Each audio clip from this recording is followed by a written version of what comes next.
All right. We made it. We did it. It is, we're here. Hello, welcome. My name is Deshaun. I'm a Spring Developer Advocate. And today I'm joined with Andrei and Tagir. Gentlemen, how are you? Hello. Thank you.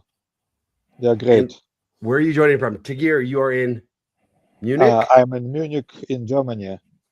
It's Andrei, where are sunny you? here. Hi everyone, I'm Andrei from Cyprus. Today not so sunny, but warm.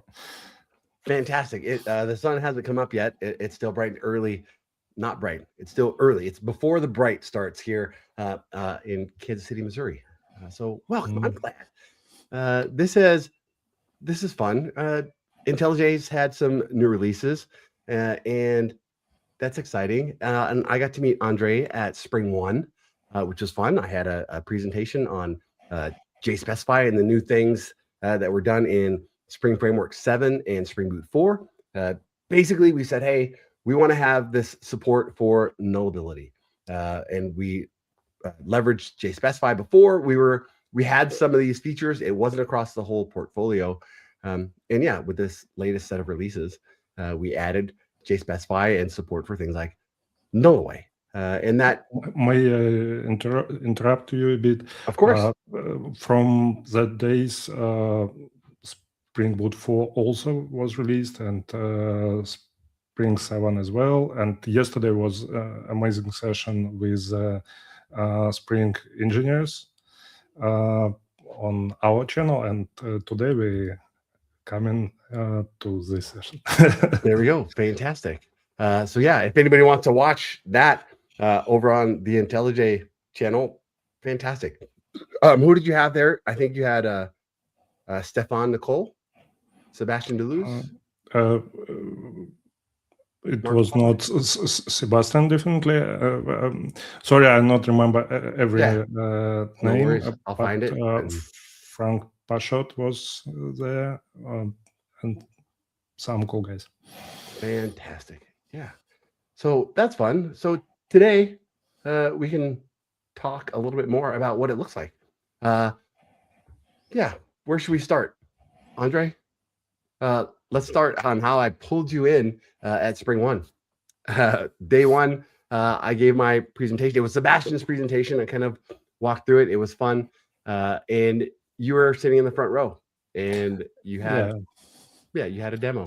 And I said, it was really nice to meet you in person first time, because I saw many times your streams and some presentations, and it was a fantastic opportunity to be part of that session and present how we cooking JSpecify support in IntelliJ before the release.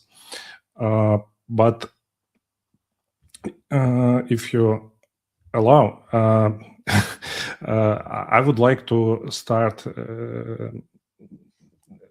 the story a bit earlier, around 20 years ago, when I met null pointer exception first time, and when we started to be familiar each other, and so it was honestly a really terrible experience, just because I have feedback from the review. Look, you don't catch nulls. It may be null. You may have a null pointer exception. We don't accept your changes before you changing everything. And from that time, I have to remember that I need to check everything. It was a time when IDE can't help me in this question. And it was a big journey for 20 years, and finally we have the situation when everything under control, and we can feel ourselves in safe space, safe place with Java. It's my point of view, how you feel this situation? I'm probably less optimistic because I don't feel that we still have everything under control. So basically, what JSpecify is, it's a way to enhance your Java type system to add nullability information directly to the type, like saying this type can hold null and that type cannot hold null. Basically, similar thing is available out of the box in Kotlin programming language. But even in Kotlin, you may still occasionally have null pointer exception because there are cases like initialization loop or calling some unannotated code or whatever. So I would not say that the problem is totally solved, but we are making a good progress. At some point, hopefully, we will have first-class support for not null types from virtual machine, and at that point, it should be much better. Like virtual machine will strictly prohibit us from putting null to the variable which cannot hold null, and it would be the best. But we are still not there. It's on the roadmap. That's Project Valhalla, right? Yeah. Yes. Yeah. So it's on the roadmap. We don't know when that's going to come, but until then, we're in a better spot. We're in a better place. Sure. And I must say that the story of nullity annotations in Java is very long. Probably they appeared first around the time of Java 5, which was like I don't even remember. Probably in 2006 or somewhere around 20 years ago already. That time annotations first appeared in Java, and you were able to add your own annotations. So, and there was an initiative, GSR 305, Java specification request, to add nullability annotations. But that type, you cannot annotate any type. You could annotate like variable or method.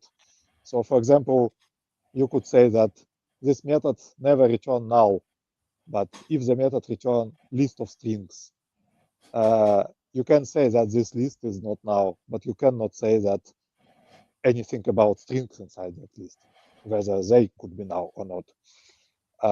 In Java 8, type use nullability, type use annotations appeared, and the first implementation was, I guess, checker framework, which also a framework of many annotations, including nullity annotations.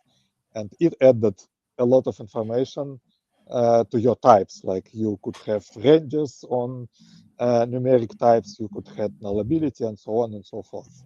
So, and finally, you could annotate a specific type components, like you have map from not now strings to not now lists of nullable integers, for example. It became possible. Tagir, may you cover how, when it first time was supported in IntelliJ? Maybe you remember. Actually, the support started even before I joined JetBrains, so I don't know exactly. And I joined JetBrains more than 9 years ago. But that time, we still supported only non-type use annotations, like annotations on methods, annotations on fields.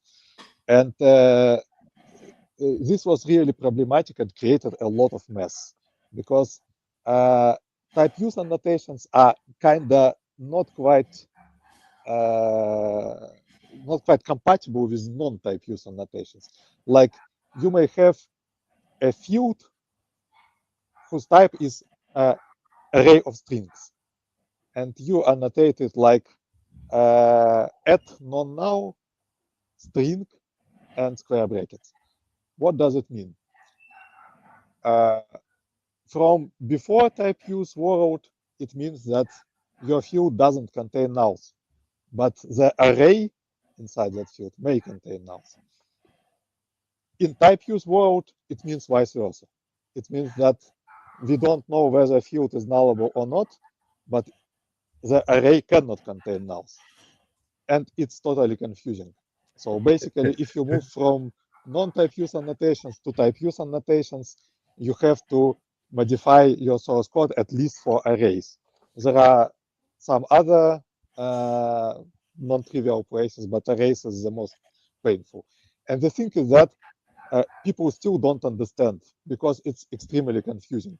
Like every now and then, people come to our tracker and say, my array annotation, I annotate my array as not null, or I annotate my array as nullable, and IDE produces completely wrong warnings. And I have to explain, no, sorry, IDE is correct, U is wrong. Here is the link to Java specification, which explains this part. So my actual recommendation is just to avoid arrays in Java code. But that recommendation, the IDE telling me, like, I started using IntelliJ, I think in 2002. And I remember sitting down. Before that, I was using Eclipse, but I was interviewing, and Constantine, now a good friend, but he sat me down. He said, "What IDE do you use?" And I said, "Eclipse." And he said, "Why?" I said, "Well, it's free. I have access to it." He goes, "That's not a good enough answer." I was like, "Oh, okay." He's like, "Let me show you a good IDE," and he showed me IntelliJ, and I've been using it ever since. Glad to hear. But this idea, go ahead, Andrei.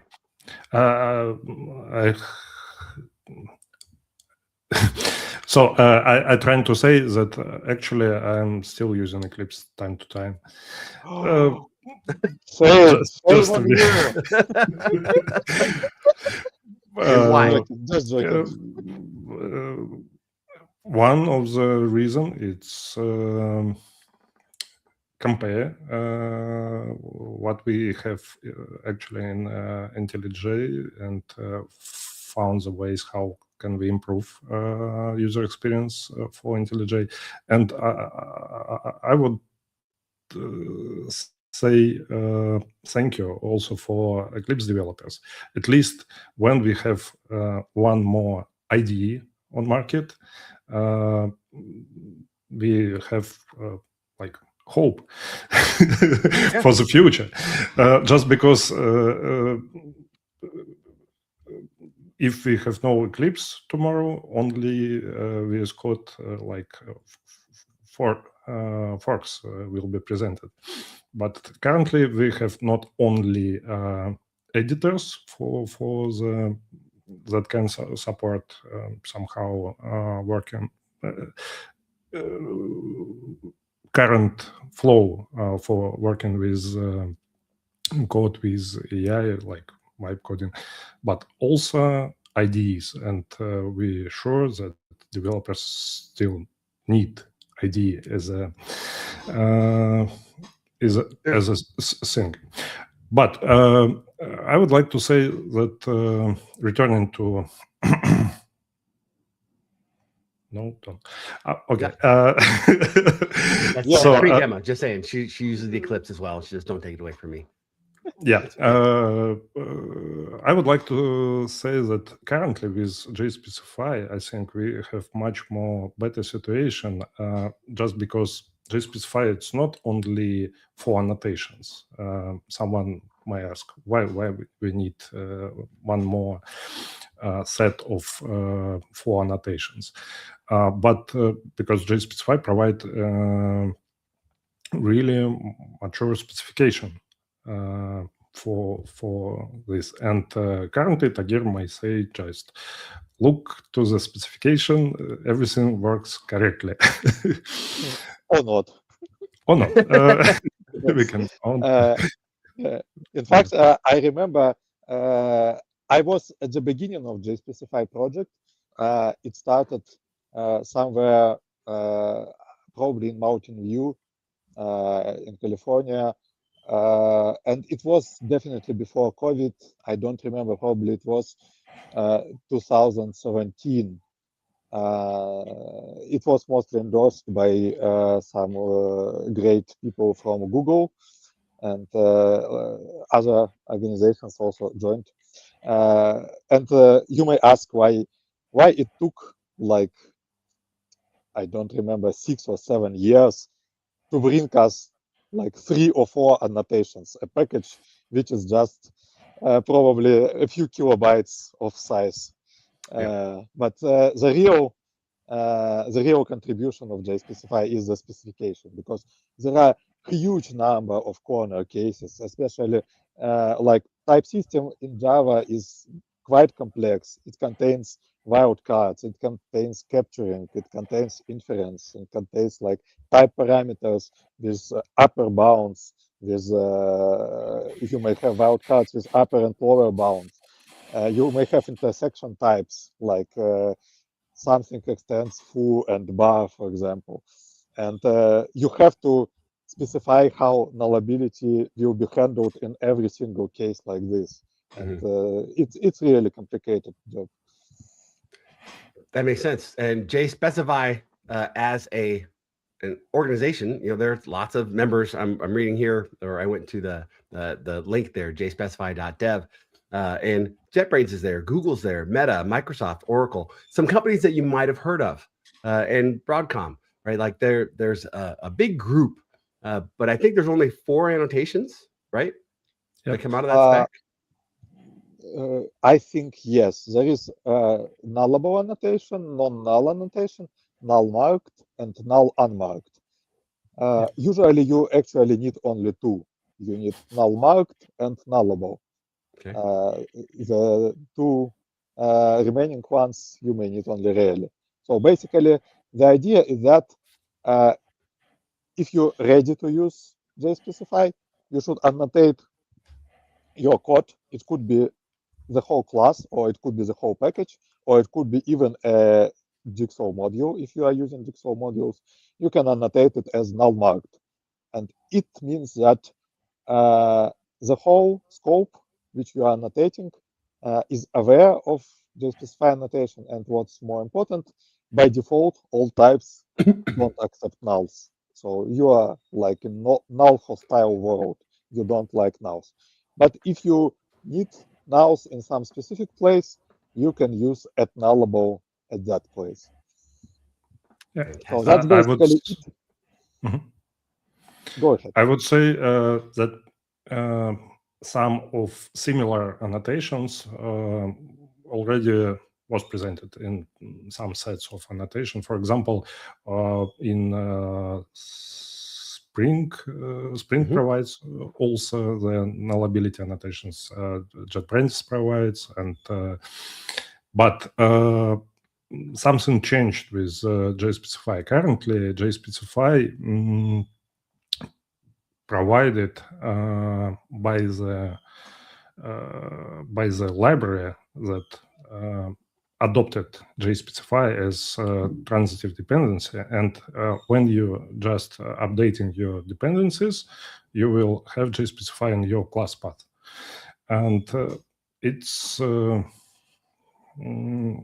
this is a difference from the previous situation. And as I mentioned in my blog post, one could simply add nullability check support, even noticing it. You may don't know, but nullability check is already in your code when you upgrade to new Spring version. Yep. Now the cool thing, why I invited you here, why I want to talk about it is because in our IDE we get these benefits. There's lots of IDEs to choose from. We talked about Eclipse. I saw recently James Gosling, the creator of Java, he still uses NetBeans, and NetBeans had a new release. VS Code is popular. There's lots of options, and yeah, find what works for you is the whole idea. But yeah, I'm a big fan of IntelliJ. I like what IntelliJ gives me in the IDE. We had Daniel here talking about like there's some benefits, and what you'll see using the newer versions of IntelliJ, you'll see that you get these hints. I don't claim to be a Java expert. Maybe some places I'd be a Java expert, but like a lot of what I do my ability to go to production, a lot of it is dependent on what I let the IDE do for me, what I let the IDE remember, and I get a lot of the feedback from the IDE. It's telling me how to write better code. It's telling me that, hey, look out for this. Before we had this, I would get a squiggly line. This could be null, right? I've had that for years. Like, hey, oh yeah, I better check that out. I get my little light bulb, like, hey, here's something you might want to consider. That's been fantastic. And I just like to get rid of all the squiggly lines and make it so I got a nice green line, a green dot at the top, so I can move forward. That's nice. That's how I that's and something changing in last release 25.3. Currently, if you have in ClassPass JSpecify, as I mentioned before, and for example, using some kind of refactoring to extract method, it will automatically use JSpecify's annotation instead of ours, JetBrains, just because we decided to support JSpecify as a first-class citizen. It was a huge effort from Spring team for the last year to changing everywhere in the code bases their own annotation to JSpecify's one. And currently we can use all this information in our applications that I'm sure using Spring. And I would say maybe after some years, exactly this moment will be called JSpecify moment in Java ecosystem, not JSpecify release. That was 1 more year ago. But currently, adoption of JSpecify is started and lead from my perspective of view by Spring, but also many major libraries and vendors of libraries decided to put JSpecify to their code bases. I was just wondering how many actually nullability annotations existed during the Java evolution. They appear every now and then, and in IntelliJ we usually try to support everything that we have on the market to please every user. If they use something, we should support it. So if you can show my screen right now, I guess I shared it. I opened the nullability configuration inside my IntelliJ, which is just default configuration which you get when you simply install IntelliJ, and you can see that. Is it shown now? Yep. Cool. You can see that there are more than 10, probably around 15 of nullable annotations, and also about the same amount of non-null or not null annotations, and all of them are supported. You can see from different, like from Android, a lot of them, one from Spring Framework, from Find Bugs, which was an old static analyzer, from Lombok, and so on and so forth. So basically, when JSpecify appeared first, there were a lot of jokes like, that XKCD comic about there are 14 standards and it's awful, and we have to invent new standard, and we have 15 standards now on the market. But hopefully the things will be different now. Hopefully all other annotations will eventually die, and everybody will use JSpecify. That's fantastic. It's insane that we have Java X annotation non-null and currently Jakarta annotation non-null. I think it's like brothers, but renamed just the package. And I surprising that Lombok also provide. With Lombok, I guess situation is a little bit different because they actually add runtime check. So if you annotate, for example, method result as non-null, it will be checked that your method actually never returns null. they don't have nullable annotation, I guess. They have only non-null. So it's not about static analysis, but about like runtime instrumentation, which is also kind of cool. Yeah, absolutely. Absolutely. That's cool. Thank you for showing us that. And how about Andrei? Do you feel like maybe showing us some demo? I'm not sure it's necessary. I cool. would say I would say my demo is not so good as from others. For example, a really cool demo from Sebastian Deleuze you can find. I mentioned in my blog post also. Recently, Siva, our developer advocate, provides their own version, and as I know, Dan or Dan Vega, your co-host for some, and it quite popular as I can see, and everything is covering from every perspective, and my own small demo is not adding some Don't sell relevant yourself information. short. You have a great demo. Yeah, don't sell yourself short.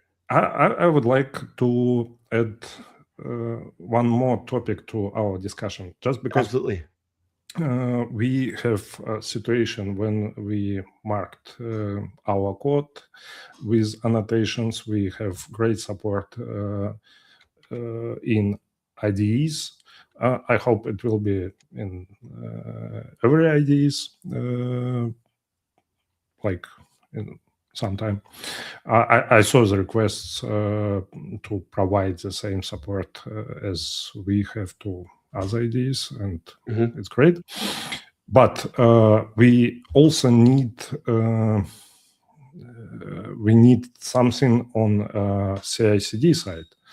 When we push our code to okay, when we push our code to the Git repository and some checks will be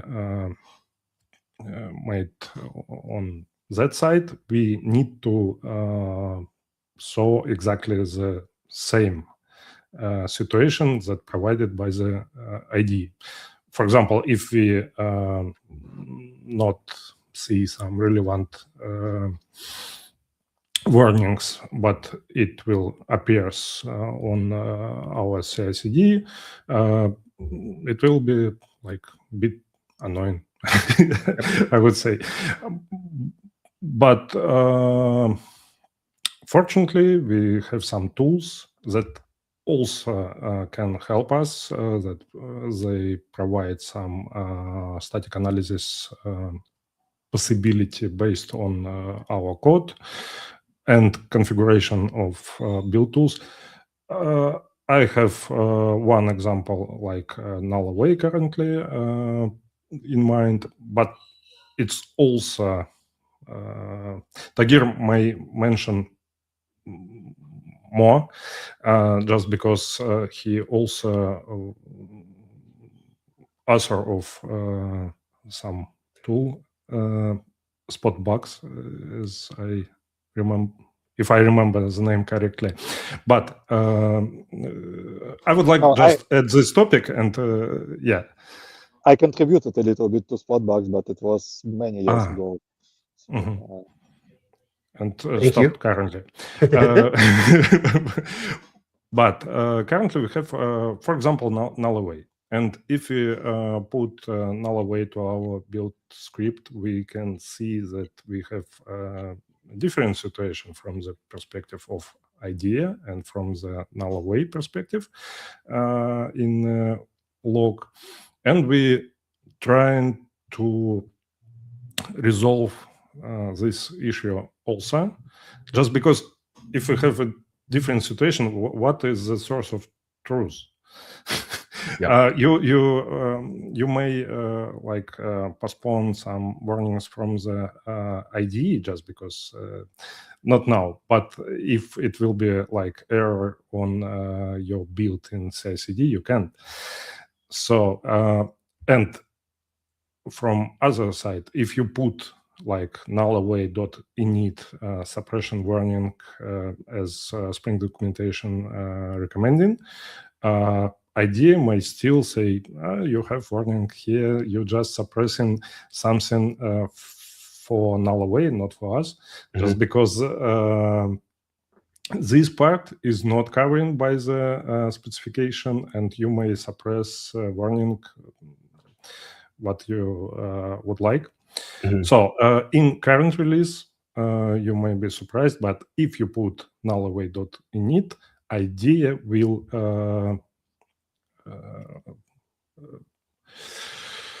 react to it as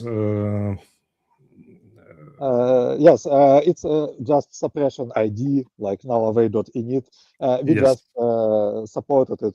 I mean, we recognize it. So if you suppress, if you have not now field which is not initialized, but you know that it will be initialized probably reflectively or using some framework stuff, then you have to suppress it for nullaway using nullaway.init. But for IntelliJ inspection IDs are different. So it was a problem, like probably people don't want to put two suppression IDs. And we actually support, so we recognize this nullaway.init. And okay. Yeah, so thank you. I may stuck a bit just because English is not my. It's hard. I get it. I get it. Ala Milau Ligu Linika, if you prefer Greek. But yeah, I'm trying to say that the situation is still not perfect, and we investigating to improve it, and we have something currently in work, for example, for beta supporting for null away. Not now, but in maybe in next release, it will be available possibility to react just from the IDE to some warnings that provides by the null away. In some situations, IDEA may not complain. For example, if you put value annotation to some field, IDEA recognized that this field will be initialized by Spring. But for null away, currently, you have to put suppression annotation. And we provide the possibility to put it just with one click of button. We can't change behavior of IDEA of our nullability checks, and unfortunately we can't improve this way currently null away, but we can like trying to combine these two. We can at least help. That's actually an interesting topic. Sometimes IntelliJ is much smarter than nullaway. I mean, it has really complicated analysis inside. It recognizes a lot of stuff, like a lot of ways to implicitly initialize your fields. And there is also quite powerful flow analysis. If you can add my screen again, I can show an example. Yes. So you can see here I created a test method with nullable string. So if string nullable, you should get a warning when you dereference the string. But you see, I dereference it at line 14. I say string.trim, and you get no warning. Why? Because if string is null, then x is even. Yes, we multiplied it by 2. And if x is even, then we never visit the second if. You see, you understand? Yes. Yes, and you can check, for example, if I comment this, I get the warning. Fantastic. If I restore this, I get no warning anymore. But I'm pretty sure nullaway is not that smart. So in nullaway, you will get warning in this case. And of course, we are not going to make IDEA more stupid. just for the Right. sake of null-away compatibility. So sometimes you may have to suppress learning from one analyzer, and other analyzer just can do a little bit more reasoning. Yeah, we're not trying to say that some tool are better and some tool are not so. We're not going to say it out loud. So good. For example, null-away can analyze much more faster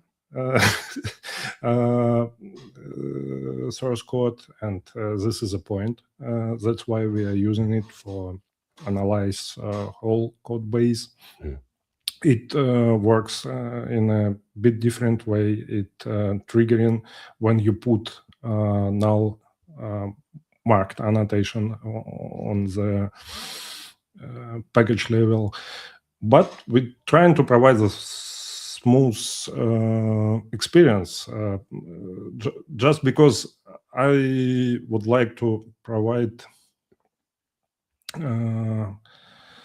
experience that I expect 20 years ago, to feel like I can ask the tool and the answer will be like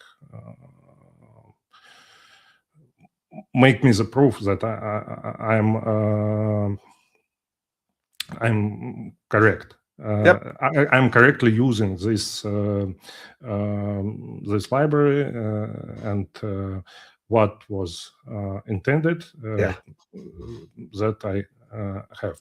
Just because I unfortunately in that situation I come from the world where I check my input parameters and I'm not expect that I have to check in everything. Yep. The example that Tagir just showed of like the deep inspection that IntelliJ does, like that, like it's more than just at the surface. That example was a really good example, powerful example, and you don't get that everywhere. Not every IDE does that level of help, providing that level. And I didn't have to ask for it. It gave it to me. It's a partner. And that's valuable. And in this situation, we can't, of course, covering everything inside IDEA. We can't put like synonyms for every suppression warnings. And there is an initiative from Sebastian Deleuze in JSpecify GitHub. You can find, I mentioned also in blog post, to provide some kind of universal suppression constants. Maybe one day we will have it. I put a link to your blog post. Thank you. I put a link to your blog post in the chat. I also put a link to Dan's video. I'll pull that up here. I put a link to Dan's video as well. So yeah, we have more information. There's a lot more out there. But I want to pivot for just one sec. Also, IntelliJ just came out with a new release. And in this new release, actually, there's been a couple of things that happened. First of all, I was a fan of Fleet. I was using it. I wasn't using it at the scale that it could be used at, but I liked it. And Fleet's now gone. That's okay. It was fun while it lasted.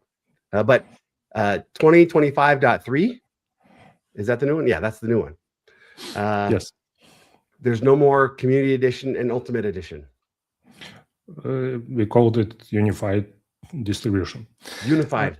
This is great. Yeah. Why you are not mentioning a new like look and feel UI at first? I mean. Yeah. That's fantastic. It didn't really like change a whole lot. Everything feels like it's in the right spot. I might not have noticed the big changes. But if you miss Fleet somehow, it's I think it's part of Fleet with you and IntelliJ. This island theme was introduced in Fleet, as I know. Wonderful. So yeah, In general, yes, Fleet did a good job. Like it was probably a playground to experiment with many ideas, and actually many good ideas are inside IntelliJ now. Some of them are clearly visible, like all UI changes. Some of them were inspired by Fleet, but there are also a lot of internal changes, like in terms how platform works, how trading works. Some of them were actually created first in Fleet project, and then we used them in IntelliJ. So it was really useful project for us. wonderful. I may say, be in touch and following our social networks. Maybe some annonces will be. Not just finishing projects, but starting something new. Wonderful, wonderful, and I will put that in the notes as well. Yes. And as for unified distribution, I guess the main idea is that sometimes for users it's really annoying. Like if you have first installed community version, but then you feel that you are limited, you want more, like you want Spring support, you want advanced profiling and so on. You have to install completely different application. And but now you already have it. You just have to obtain a license, and everything works. And if your license is expired before you had problems, your IDE stopped working or started to warn you something, but now it just downgrades to community version. So you still That's have fantastic. working IDE. Yeah. You don't need to interrupt your work completely if your license suddenly expires. Well, that's Yes. wonderful. That's wonderful. I haven't ran into that feature, and I hope I never have to run into that feature. But that sounds like a good experience. If someone missed somehow a separate version of IDEA, open source version is still available. It can be downloaded from GitHub.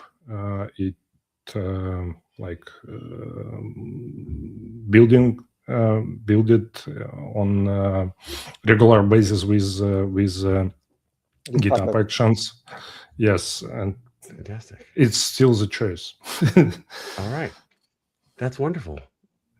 The big thing that I liked from your demo, Andrei, the biggest feature was when I refactor code. IntelliJ is plugging in the null marked where it's necessary, the non-null marked where it's necessary. Like I get those features as a part of my refactor. That was nice. So I'm going to say thank you for my favorite feature out of this section. Tagir, I want to say thank you for all the work that you've put in. We didn't make that clear. You did a lot of the work on these features in IntelliJ. You're welcome, but I must say that it's not only my work. We have a wonderful team, and other people from our team also contributed a lot. Well, yes, thank you so much. And in this reason, we have to mention also Kotlin teams. Just because from the Kotlin side, it was also adopted JSpecify, and currently, thanks for Spring, you may using Spring framework from Kotlin like a natively null supported thing.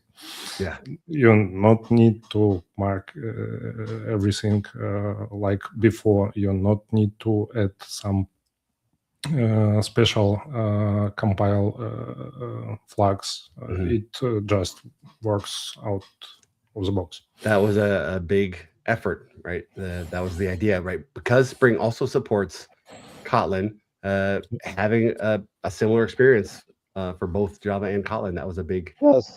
Basically, if you prefer coding on Kotlin, but you are using, for example, Java library, or you depend on some module developed in your company which uses Java only, and but that library or that module uses JSpecify, so you will get much better experience in Kotlin because your Java types will automatically have nullability attached, and you don't have to worry about platform types, is it null or not, about doing causes bank or something. Mhm.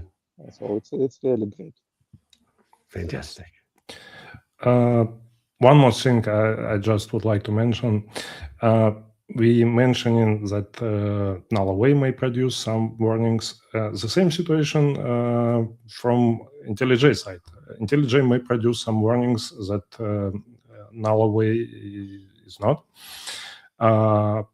But we trying to figuring out with it.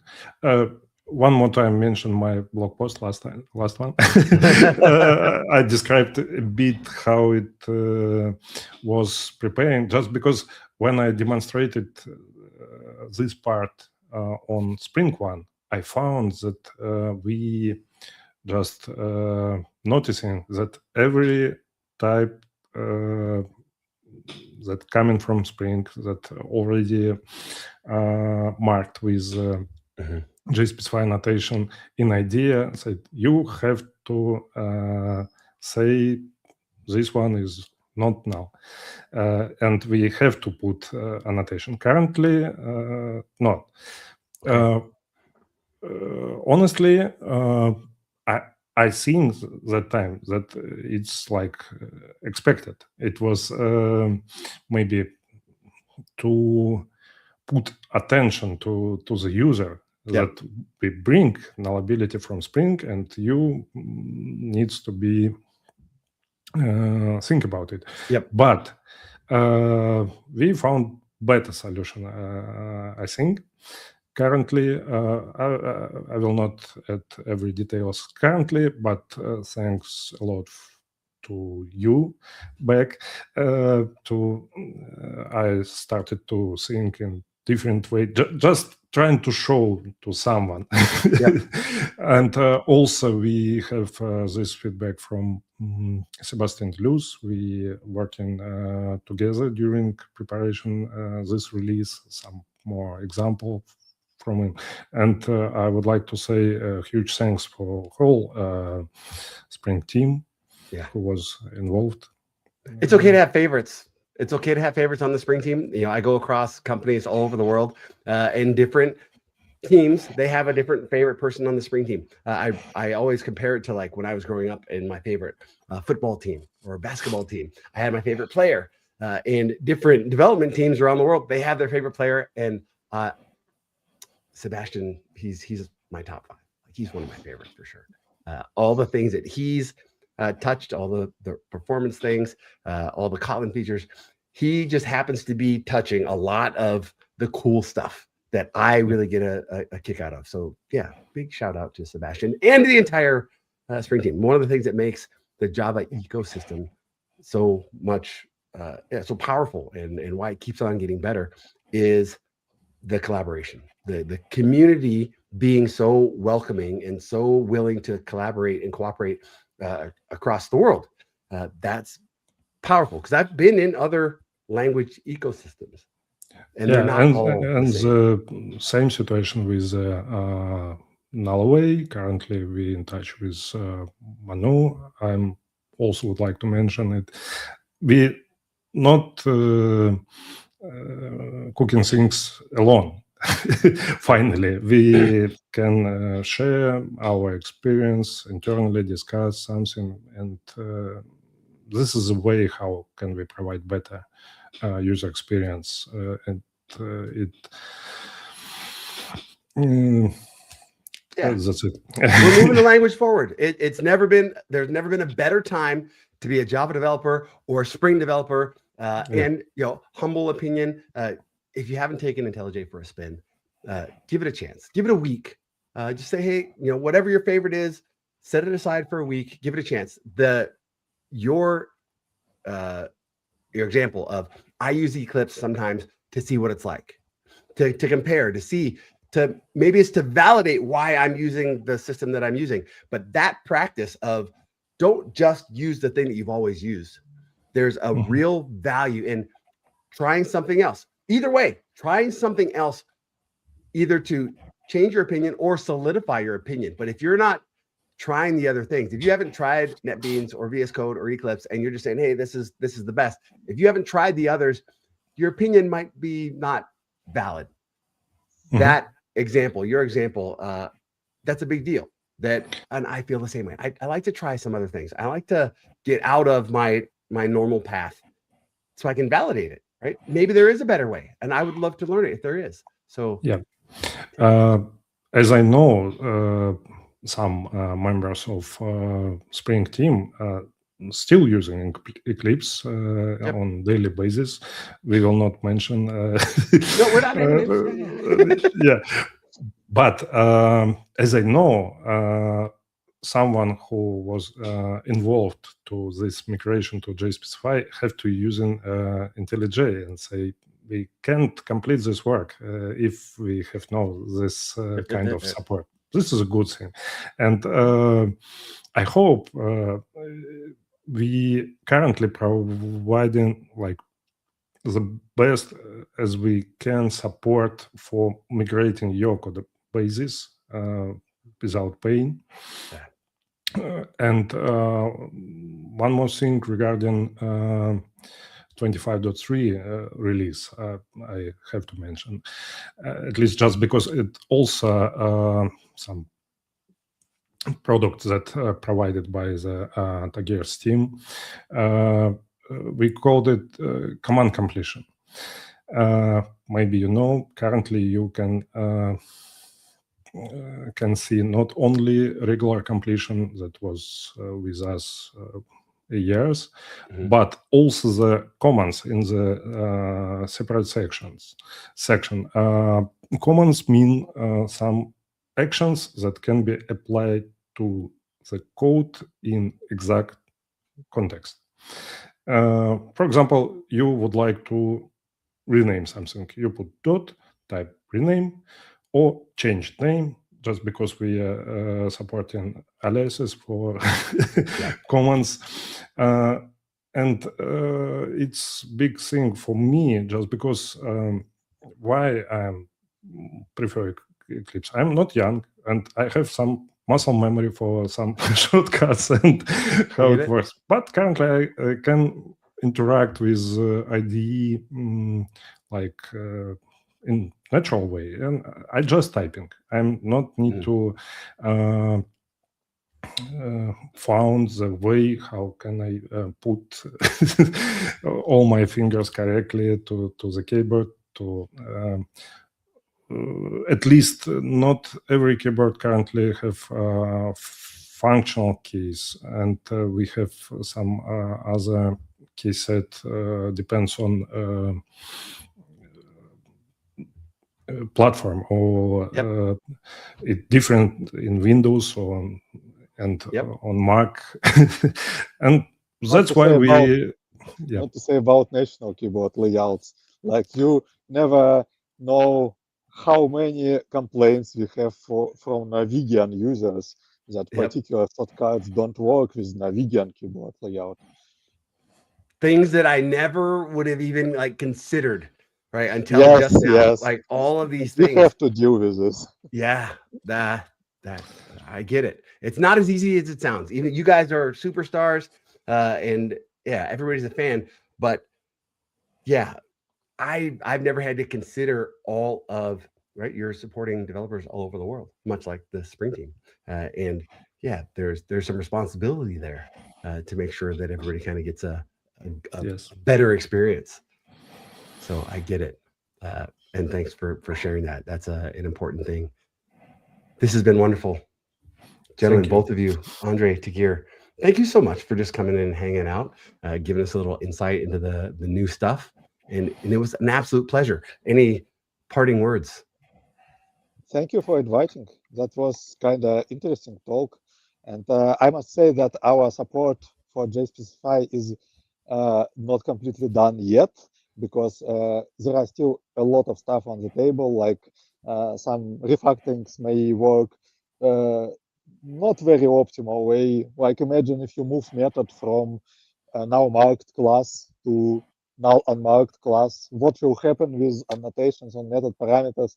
There are a lot of corner cases. Yeah. But we have some stuff on the table, but don't hesitate to submit bugs or feature requests. If you step on something, we will be glad to hear your feedback. Thank Or you. if you found something in your track, just avoid if you would like to have this functionality. We